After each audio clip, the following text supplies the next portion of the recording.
Hey everybody, welcome back to my channel. If you are new here, if you just clicked on this, welcome to my channel. Hopefully you will like the content and stay and subscribe because I would love to have you. Okay, so as you can tell by the title, this is just going to be me elaborating on like my arrest and me getting booked into jail and the stuff that I can laugh about now. That was, Lord, it was horrifying back then, but I can laugh at it now. I can laugh. And my hair decided not to show up today. She was like, no, we not filming today. And I'm like, and she's like, no, so just don't even look at it. Don't even look at what's going on with this, because I don't even know what's going on with it. I don't know. Oh, and we got Grunny McGrunt. Say hello. She said, bitch, I was sleeping. No, that's my soulmate dog. That's Miss Cobain. She's so cheapy. You so cheapy. Can I get some kissing? You can't have no kissing, mama. Oh, look at the camera. You're so pretty. This is Coco. If you don't know, she's in every single video because she is my soulmate dog and she goes everywhere with me. So, oh, are my hands dirty? She's licking my hands now. So I actually even have like, I don't know if I have a blanket. I have a blanket that I can lay on it. Oh, y'all look at my shirt. I just ordered it from Etsy the other day. It's so cute. Okay, anyway. Let's not get off track. Okay, so I left off telling y'all that I was in front of the pharmacy and it was rush hour. And I had just gotten my fake prescription. The prescription I wrote myself. And I went out to my vehicle, got in to leave, surrounded, you know, they was rolling up in there 20 deep. Like I'm telling you, like I was And look, I might be a little fat now, but I was like 113 pounds back then. My thyroid stopped working, so I gained a little weight, but y'all don't need to know that. But anyway, and I'm 5'9", so I'm tall. So 113 pounds was a little too skinny.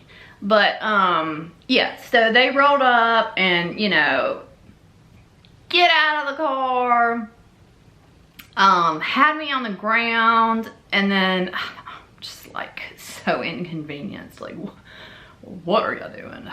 You know, excuse me, I need you to take these handcuffs off because I'm not going to jail. I'm just not. And the cop's like, exact words, baby, you going to jail. I was like, but I'm not. But I did. And so, side note, the narcotics detective, I guess he's a detective, had to be a detective. Yeah, he was a detective. Anyway, he was part of the narcotics, not the DEA part, but like the Livingston Parish, like, because in Louisiana we don't have counties, we have parishes. So the Livingston Parish, he was part of that. Y'all, that man flirted like crazy, and I'm just like, what? No. We got an arrest going on here, and he's like, but come to find out, y'all go Google Denny Perkins or Dennis Perkins and Cynthia Perkins. Cynthia, is that his wife's name? That's who arrested me. Google it. Google it. Y'all. He in jail now. But as disgusting as he is, I ain't even gonna give him the credit. We ain't even gonna talk about him. As sucky as getting arrested was, if I could thank every single DEA agent, every single narcotics detective, I don't know what they're called, detective, narcotics detective. If I could thank every single one of them today, thank you, because you saved my life. Because if I had not been arrested that day, I would have died. It was just a matter of time. Just a matter of time. I mean, whew, Lord, I don't know how I don't know how I didn't die. So, the whole arrest happens during peak traffic time. So, you know, all the cars that are lined up in that little car, because it was Village Pharmacy and it was in a curve. And it was peak traffic time, so all the cars were stopped up because there was a red light up the road. And so they're all stopped up from that red light in this curve, getting a good show with me being arrested. So, I get arrested, you know, like not going to jail, not going to jail, not going to jail. In the back of the cop car, not going to jail. I'm not going to jail. Look, a hand behind my, I'm not going to jail. These handcuffs are hurting. Could you take them off? I mean, this is ridiculous, y'all, because I'm not even going to jail. All the way to the police station. All the way to the jail. And then, oh God, I was such a brat. I don't know how they dealt with me. And then, you know, it's like probably, I don't know, 20, 30 minutes to the jail. And at this point in time, I didn't even know where the jail was, because like I said, I'd never been in trouble before, so I had no reason to know where the jail was. So I'm in handcuffs and I'm in the back of the car and I'm like, oh, I mean, where is this place? Where is this jail? Like, I mean, we've been riding for like 20 minutes. Oh, can we, I mean, like, good Lord, can you go a little faster? Like, what? Can we get there? Like, what's going on? Like, oh my goodness, where is this place? Oh my goodness. So we get there, and you know that they drive in and that gate just slams behind you. And then you go into this, well, they drive into like the parking garage. It's like a parking garage type thing. And then you go into, they open this door and it's a room. It's just like a mud room, I guess, in a house, but it's a jail. Does that even make sense? Anyway, you have to go in there and you have to like, you know, turn your pockets inside out. And cause I was wearing like jeans, a t-shirt, obviously, cause that's all I ever wear is jeans and a t-shirt. And I remember, I was so mad. I had some Saints Nike Shox, and I was wearing those. And I remember my mom threw away everything like that I got arrested in, because she was like, you don't want, you know, those memories. And I was like, but my shoes. But don't nobody care about them damn shoes. Anyway, so you had to take your shoes off, your socks off, you know, all that kind of stuff. And after they realize, like, after they determine that you don't have anything on your person, like nothing in your mouth and nothing in your pockets, nothing in your socks. We're not talking about like body part search yet. This is just like nothing in your clothes. You put your stuff back on, and then you go into a holding cell. And I go into the cell, and there's a lady in there, and she's probably, let's see, I was like 30 at the time, so she was probably maybe 40, 45. So very sweet looking. She had, you know, really long hair that she had braided. And so, you know, I was like, hey, so I've never done this before. Like, what do I need to expect? Like, have you ever done this before? Is this your first time? And she's like, no, I'm actually coming back from prison. She's like, I'm getting out of prison. I was in prison for 3 years. She said, so they transferred me back to this jail until, you know, until they get my papers or whatever so I can be released. And oh, that poor, she ended up being in there like as long as I was. So I don't know what was going on with that, but oh my God, she was the sweetest. I was friends with her the whole time I was there. And I'm like, oh, okay. And then and she's like, what are you arrested for? I'm like, I really don't know right now, but I was writing my prescription, so pretty sure that's what it was. And she's like, oh. And I'm like, what? And she's like, that's what I just got out of prison for. She's like, I went to prison for 3 years for writing my own prescription. She said the doctor would write, I think she said the doctor would write like, I don't know, 20 on there, like Lortabs. Doctor would like write 20 and she would put a 1 in front of the 20, so it'd be 120. And they ended up catching her and they gave her 3 years. Y'all know my mind was like, oh my God, 3 years. I can't do 3 years in prison. What? No, 3 years in prison. Oh my God, oh my God. So then I start panicking. I'm like, oh my, no, this isn't happening. What am I gonna do? Oh Lord, help me. Oh Lord, help me. And so that's when, like, they left me in there for a long time. And, you know, they were like, you can have your phone call. And I'm like, no, thank you. I'm good. I don't have anybody to call. Cause, you know, I mean, we had iPhones at that time. And so I didn't know anybody's number by heart. And the only person whose number I did know was my mom's. And y'all know, if y'all watched my other video, which I will link up there, I wasn't calling my mama. I did not want her to know that I was in jail. Oh Lord, I did not want her to know I was in jail. Oh, and I'm 30 years old and I'm scared definitely. Oh my God, my mama's gonna find out I'm in jail. Whoo!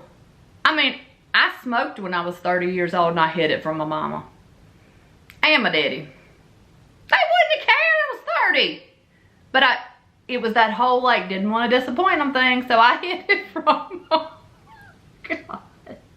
I'm sure they knew. They could probably smell it. Like, you can, I don't smoke anymore, so I know, like, if somebody smokes, I can smell it.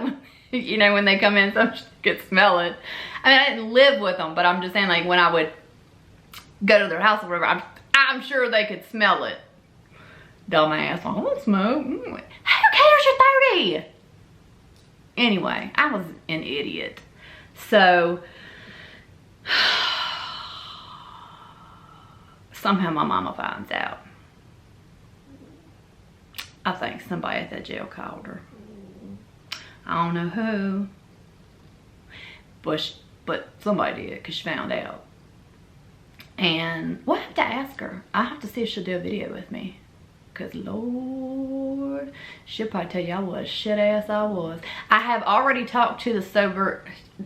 I gotta stop going off all tangents. Y'all, I have ADHD and I refuse to take medicine for it. You'll see a pattern here. I refuse to take medicine. I'm not. I had knee surgery and they drilled 3 holes in my bone. And I took Advil because I knew, I was like, if you give me pain pills, I'm gonna take every single one of them before I even have surgery. As I already know. I know how my mind works. Okay, tangent over with. My mom found out. She calls up there. Y'all already know this part if you watched the first video. If you didn't, Mom calls up there and the officer there is like,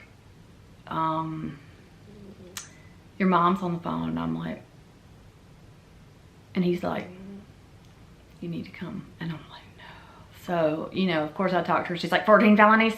I said, you've been charged with, and I was like, oh God. So, you know, she's just like, you can rot in there. You can sit in there and you can just stay and think about what you've done. And if I can finally sleep and know that you're not dead. And, you know, so I went through all this in my other video, which I said I'll link. I went through that, and like I said, once they find out you're not bonding out, then you got to go to the back. But before all that, after that phone call, they got me and took me to do like my fingerprints and my mugshot. And now everybody can find their mugshots. I cannot find my mugshot. I don't know if they just felt so sorry for me, because I was bawling, like boo-hooing, and my mugshot probably looks like this. Like, I was crying so hard in my mugshot, and I cannot find. I have looked on every website, everywhere. I can't find it, but I'm kind of glad, because Lord, it was bad, so bad. So they, you know, charged me with all my things, and I did all my stuff. And so then when they take you to the back, you gotta go to the shower area, and this is where they get your orange jumpsuit. And because I'm 5'9", but I am but 113 pounds, they give me an extra large, because so it'll be long enough, because I'm so tall. It's hard to find pants that are long enough to fit anyway. Like, it's ridiculous. So I'm in this huge extra large jumpsuit. But before that, this is how bratty I was. We go in the showers, and they take you 3 at a time. So 3 women at a time. And they're like, okay, strip down. And I'm like, in front of everybody? And the female guard was like, yeah. And I was like, and she's like, do it now. And I was like, oh, okay, whatever. And so then they have like this little wall, and then like a shower head, and they have this lice shampoo. And so everybody's got to go in there and wash their hair with this lice shampoo. I literally was like, I'm not touching that lice shampoo, because first of all, I don't have lice, which I didn't. And my hair is color treated. So I can only imagine that's gonna strip the color out of my hair. Like, that was something I needed to worry about then. That was what I was worried about. And the guard was just like, wash your hair. And I'm like, I'm not washing my hair with this stuff. And she's just like, okay, well, wet your hair, and I'm gonna turn my back and pretend like you washed your hair. So she was cool about that. I was not putting that stuff in my hair, because I was so worried about it being color treated. That is not something I needed to worry about. And then after you get done with washing your hair and that kind of stuff, then you got squat cough. And I mean squat and cough. Like, they want you to cough your insides out. Because, you know, they want to make sure that you ain't got nothing stuffed up in there. Which, I don't know how anybody would have the vajayjay muscles to have anything stay up in there with that kind of squatting and coughing you was doing. Oh, Lord. That humiliating. Oh, my goodness. That was so humiliating.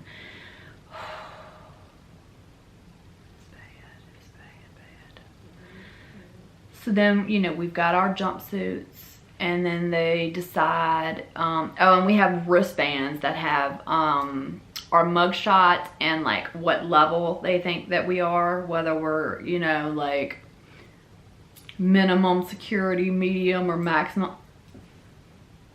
My ass got maximum security. Come on now. Come on now. I wasn't even fighting. I was writing prescriptions. But anyway, that's what, so I had, I think it was yellow was my color. I don't know. It was like color coded, like with what, you know, in what order you were as far as like least to worst. So apparently I was the worst. And so they put you basically, and I liked the way that they did it. And this was dorm style. So the jail was dorm style. And they had 2 dorms for the women. And I liked the way that they did it, because they had dorm A1 and A2. I think I was in A1. A1 was like, I think 30 and older, and A2 was like you know, 30 and under. So it was like the younger people were in A2 and us, 30's not old, but you know what I mean? Like we were in A1. So I'm so glad I wasn't in A2 because you could hear like, you know, them over there partying or fighting or just screaming, and I was just like, oh Lord, no, I couldn't have been over there. Nope, couldn't have happened. So they give you, you know, like this mattress, which is like literally like that thick, and it's green, and it has a built-in pillow. There ain't no pillow in it. There ain't no pillow. It's all the same. It's like literally like a mattress, and then the built-in pillow is like maybe like that. There ain't no pillow. There ain't no pillow. This ain't about comfort. And then you get a sheet that you gotta cover that green mattress with. Mat. We'll call it a mat. Cover the mat with, and then a blanket. So anyway, you get your mat, a sheet, and a blanket. And luckily the jail that I went to was actually pretty new. I think it had been built maybe 3 years before I went to it. So it wasn't nasty. I was arrested again for like the same thing, except for in Baton Rouge, because the doctor whose prescription pad I was writing from, she was friends with the district attorney in Baton Rouge, Hiller Moore, and he actually told me, I don't want to charge you with this, but you know, because she's making so much noise about it, I have to. That'll be a different story, because this was like 6 months after I had been to jail, been to rehab, been to the sober living house, and I had been living at the sober living house for like 6 months, and the U.S. Marshals busted in there. So that'll be a story for a different day. I'll tell y'all about that. But anyway, this is how I know that this jail was nicer than some other jails, because I've been to a couple of them. But it was freezing in there. Freezing in there. And when I tell you it had to have been, because I'm always hot. Like I keep my house at 66 degrees. And I was like teeth chattering. Like, it was freezing in there. Freezing. So as tough love as, you know, my mom showed me, like my mom and dad showed me, they were very supportive. Like they went to every court date with me. They put money on my books every week. So I bought like long johns. So I had on like long john pants, long john shirt, and then you could buy, this is stuff you could buy off a commissary. And then I had a gray sweatsuit. So I had gray sweatpants, gray sweatshirt. So I had on long johns, gray sweatpants, same thing up top. You know, I go to the back with my mattress and, you know, get a bunk or whatever. And I hear, Sarah! And I'm like, who the F is calling my name? And I'm like lifting my head up off my bed like, I mean, it's a common name. Are they calling me or somebody else?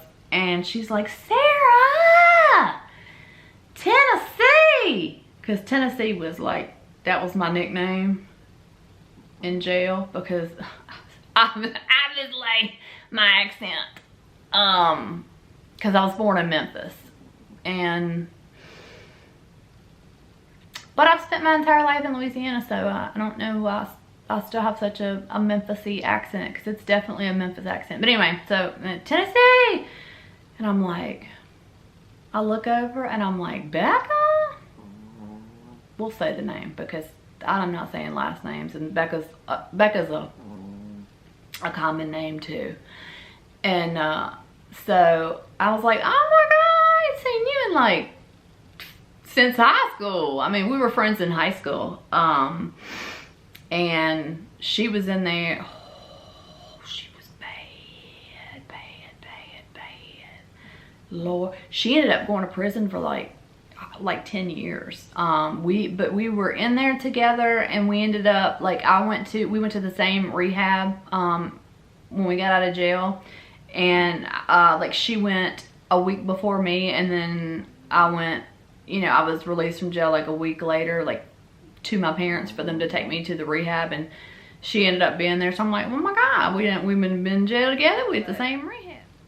The jail I was at was very clean. They came in every morning. It was like a police officer, a guard, and a trustee.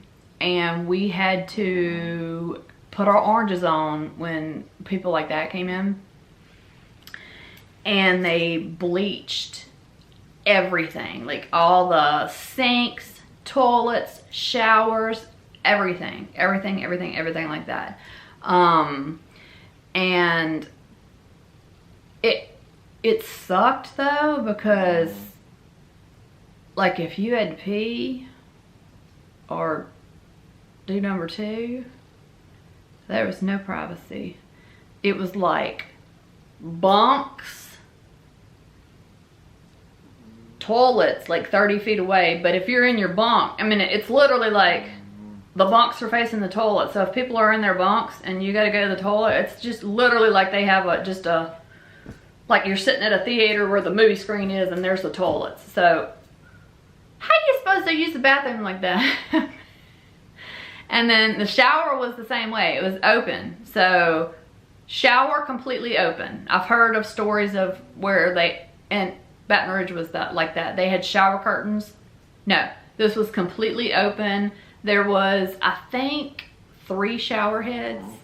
And oh, I'm gonna tell you what, that water pressure, that shit like to knock your hair off your head. I mean, it was blasting out of them faucets, which is good. I like some good water pressure, but Lord have mercy, when that thing first hit me, I was like, good Lord. Whew. I was blessed and lucky enough that my parents put a lot of money on my books. So on my account, we call it the books in the jail. They put some money on your books.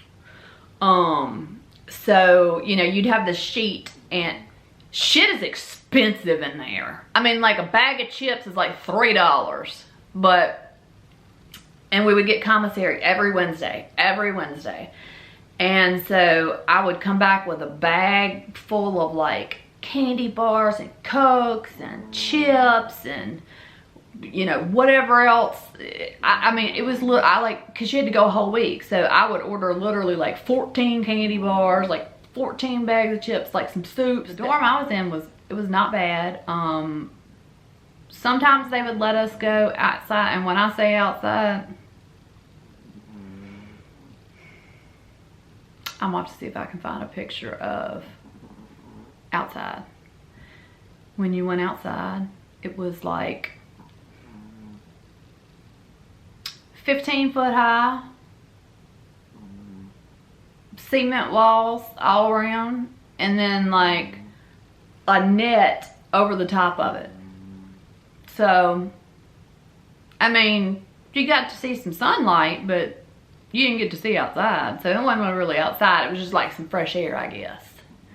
Some fresh air, because it was just walls and then like a net over the top of the, so that was outside. And I would usually, like, on the days that I knew they were going to let us outside, I would wash my hair. Oh, and that was another thing. I was such a brat. I was like, they don't have blow dryers in here. Oh, this is such an inconvenience. I need to blow dry my hair.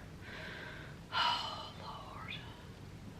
I mean, it was a total wake up call. I mean, I was legit like orange is the new black, because I was little Miss Priss up in there like, I ain't using that shampoo.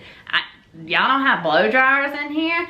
What's going on? Oh no, I'm not touching that. I'm not doing.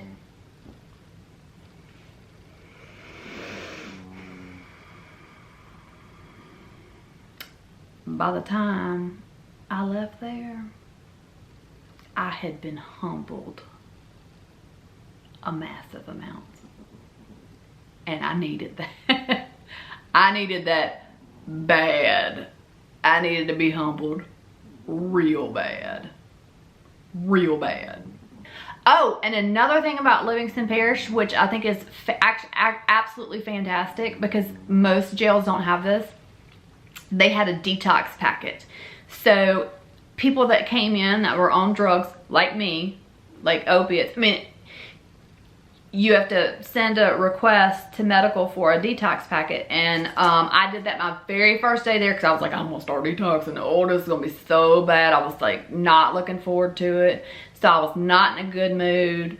And I sent a request to medical, and they got on that quick. I mean, they called me out. Like, I probably put that request in at, I don't know, 5 o'clock in the afternoon. They called me out at 2 a.m. like woke me up and was like, you need to come pee in this cup. And when I say you need to come pee in this cup, like, they watch you pee in the cup. Like, you have your orange jumpsuit, and of course, you know, we're women, so it's not like when you drop that jumpsuit, there ain't nothing underneath. So, you know, you drop the jumpsuit, and so and I'm one of those people that, like, I can't pee on command. Like, I have a shy bladder. So, like, the nurse and the guard standing there looking at me, and I'm like, I gotta do this. I gotta pee. I gotta pee. I've got to do this. I have to do it. And so I was like, y'all, I'm sorry. I have a shy bladder.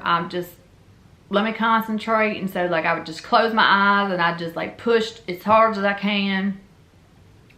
Finally got the pee out, and they was like, woo, girl, what don't you have in your system? So they give you a detox packet for, I think it's 14, it's either 10 or 14 days. And what comes in it is Phenergan, Imodium, Clonidine, and Ativan. So you get that for, it's either 10 or 14 days. You talk about make a difference. That made such a huge difference, you know. And I was really lucky to have gone there, because had I gone to Baton Rouge or like another jail that didn't have that, I would have just had to detox. And I don't know how people do that. I really don't. So I was grateful that they had the detox packet there. Okay, so I've talked about the arrest, getting booked into jail, being in the jail. I was in the jail for 2.5 months, and, you know, of course, I called my parents every day, like, have you heard anything? Have you heard anything? Have you heard anything? And, you know, they went and talked to the district attorney, and I think they let me sit in there for 2.5 months just to, like, completely detox and get everything out of my system. And I remember being so excited the day that I called my mom, and she's like, okay, the district attorney has agreed to release you to us, and we're gonna take you straight to rehab. And I was like, oh my God, I'm getting out of here. I'm getting out. I'm getting out. I'm getting out. It was the most exciting thing ever. Oh my goodness. So, you know, she's like, we're coming to get you tomorrow, whatever. So I was so excited. So tomorrow came, and I was like waiting and waiting and waiting and waiting and waiting and waiting and waiting and waiting and waiting. And finally, when they called my name, you know, everybody like runs. It's like, what do you have? And so I gave away, you know, like all of my food, all my commissary, everything that I had, I gave away, except for my my gray sweatsuit, because that's all I had to wear, because they threw away the stuff that I got arrested in, so I had to wear that gray sweatsuit out of there. And so they came and got me and took me back to their house. my parents came and got me, took me back to their house. I got to take a shower, a real shower. Oh, it was nice. I got to take a shower. I got to put some makeup on, even though I had to take it off as soon as I got to the rehab center, because you can't wear makeup there. But you can have a blow dryer. I was so excited to have a blow dryer. Woo! Anyway, so the rehab was like 3 hours away. So I took a shower, blow dried my hair. We stopped and ate at a restaurant, and it was delicious. We stopped and ate, and then they dropped me off. I think I got to rehab at like 7 o'clock at night. And paid for that. Started my rehab stint, which that'll be another story. But I guess I need to tell y'all about my sentencing, because that's one thing I haven't been over yet. So I finished rehab and went to sober living. And that's when the court dates started. And my mom went to every single court date with me. Every single one. And I was absolutely terrified that I was going to go to prison for 3 years like the lady that, you know, I had been in the jail with. My judge was Doug Hughes. He was very fair. I really liked him, but I was still terrified. Every time I went to court, I was just like, oh Lord, what's gonna happen? So it finally came like sentencing, and I'm like, I don't know what's gonna happen. Oh my goodness. And my parents did not pay for me to have a lawyer, so I had a public defender. And when I saw my public defender for the first time, I was like, I did it. Like, what do I need to do? I did it. Let's just get this over with. I did it. And so when sentencing came, I had no idea what to expect. I was just like, oh, please, I don't want to go to prison. Oh God, please don't let me go. I just don't want to go to prison. And so they called my name, and I went up there, and he sentenced me to 5 years probation. How lucky was that? It was because I was a first-time offender. I'd never been in trouble before. And, you know, I had been through rehab. I was at a sober living house. So all of that, I think, looked really good. So he sentenced me to 5 years of probation. And I ended up doing 9 months of probation. And you have to pay your probation fees every month. It was like $70 a month. And then you have court costs you have to pay and stuff like that. But I remember, and you have to go to court every so often, and you have to see your probation officer every so often. And like, she would pop up at the sober living house I was at, and you know, just see like how I was doing. And I went to court one day, and Judge Hughes was like, you know, he said, I've just been getting great reports on you from your probation officer. And he said, I just don't think this is who you are. He said, I think that you just got into a situation that you couldn't get yourself out of. And he said, I just don't see the potential for you to reoffend. And I'm thinking, I promise I won't. I promise I won't. And I didn't. I've not reoffended, and I never will. We don't live that life anymore. No, jail's what I needed because I wanted help. And I think that he saw that. I think he saw that was not what I wanted. That was not the life that I wanted. And thankfully, you know, I just couldn't believe it. And it was like, you know, it was probably 8.5 months, maybe 9 months later. And I had my court date, and I went into court, and they call my name, and I go up there, and he was like, been getting really good reports from your probation officer. He said, I'm sorry. He's like, this just doesn't seem like your kind of thing. He said, so I'm gonna go ahead and let you off.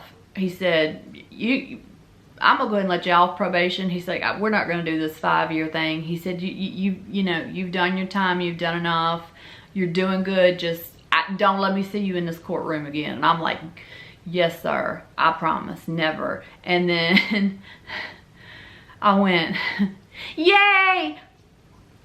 And the whole courtroom like started laughing, because I didn't mean to do like the yay, but I was so excited, just be done with it. Just be completely and totally done with it. I was excited to be totally done with it.